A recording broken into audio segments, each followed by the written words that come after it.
भगवद गीता अध्याय 4 ज्ञान कर्म संन्यास योग। भगवद गीता का चौथा अध्याय ज्ञान कर्म संन्यास योग है, जिसमें श्री कृष्ण अर्जुन को दिव्य ज्ञान और कर्म के सही स्वरूप को समझाते हैं। इस अध्याय में कुल 42 श्लोक हैं। श्री कृष्ण बताते हैं कि यह ज्ञान उन्होंने पहले सूर्यदेव विवस्वान को दिया था, फिर यह परंपरा से ऋषियों और राजर्षियों तक पहुंचा। लेकिन समय के साथ यह लुप्त हो गया और अब वे अर्जुन को वही प्राचीन ज्ञान दे रहे हैं, क्योंकि अर्जुन उनके प्रिय भक्त और मित्र हैं।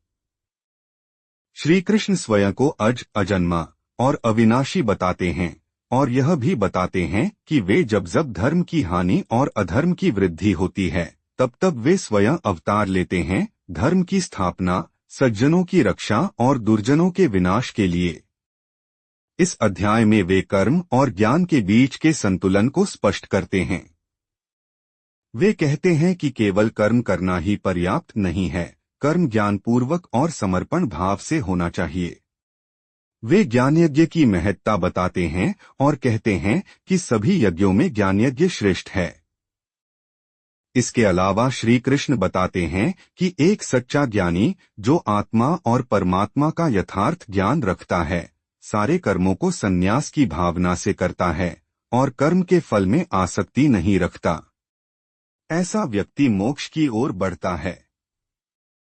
अंत में श्री कृष्ण अर्जुन को प्रेरित करते हैं कि अज्ञान से बाहर निकलो, ज्ञान की तलवार से संदेह रूपी अज्ञान को काट दो और अपने कर्तव्य धर्मयुद्ध को करो। जीवन में उपयोगिता। 2 प्रमुख बिंदु।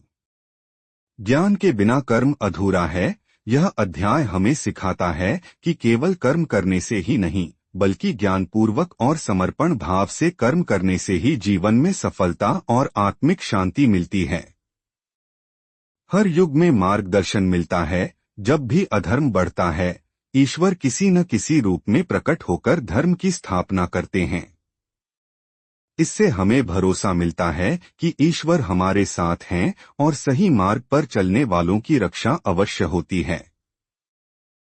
ओम नमो भगवते वासुदेवाय।